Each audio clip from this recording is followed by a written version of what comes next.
नमस्कार प्यारे बच्चों, कैसे हो बेटा? सभी अच्छे हैं ना?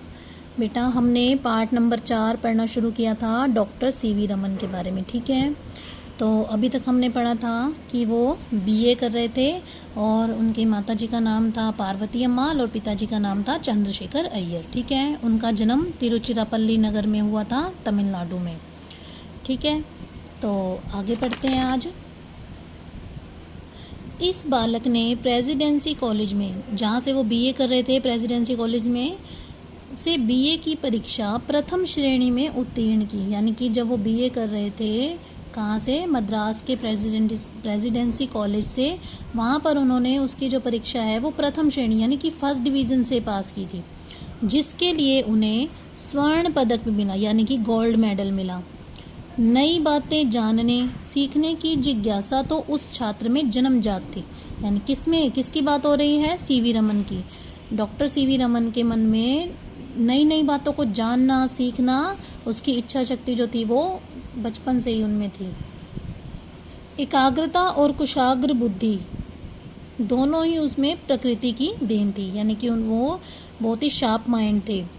रमन जब 18 वर्ष के थे तभी दर्शन शास्त्रीय पत्रिका में उनका शोध पत्र प्रकाशित हुआ। इसी वर्ष आपने एमए की परीक्षा यानी कि पोस्ट ग्रेजुएशन, पहले बीए कर रहे थे ग्रेजुएशन और फिर एमए की परीक्षा यानी कि पोस्ट ग्रेजुएशन प्रथम श्रेणी में उत्तीर्ण की। ये भी उन्होंने क्या किया? प्रथम श्रेणी यानी कि किसमें? फर्स्ट डिवीज़न में पास की एमए की परीक्षा। 19 वर्ष की आयु में रमन कोलकाता में वित्त विभाग में सहायक लेखा प्रमुख बन गए, यानी कि अकाउंटेंट बन गए। कहाँ पर? कोलकाता में। साथ साथ शोध कार्य भी करते रहे। इनका विवाह कृष्ण स्वामी अय्यर की सुपुत्री त्रिलोक सुंदरी से हुआ था। किससे हुआ था इनका विवाह? त्रिलोक सुंदरी से। बाद में कोलकाता विश्वविद्यालय में यानी कि कॉलेज में ये प्राध्यापक के पद पर नियुक्त हुए। कोलकाता विश्वविद्यालय में यानी कि यूनिवर्सिटी में, जो कोलकाता यूनिवर्सिटी है उसमें वो प्रोफेसर नियुक्त हुए। वहाँ रहते हुए आपने अपना शोध कार्य भी प्रारंभ रखा यानी कि शुरू किया। 16 मार्च 1928 का दिन विज्ञान के इतिहास में अविस्मरणीय रहेगा। 16 मार्च 1928 वेरी इंपॉर्टेंट डेट बेटा, ध्यान से देखेंगे कि 16 मार्च 1928 को क्या हुआ था कि विज्ञान के इतिहास में अविस्मरणीय होते, जिसे भूला ना जा सके। ऐसा दिन है ये जिसको भूल नहीं सकते। कौन सा दिन? 16 मार्च 1928।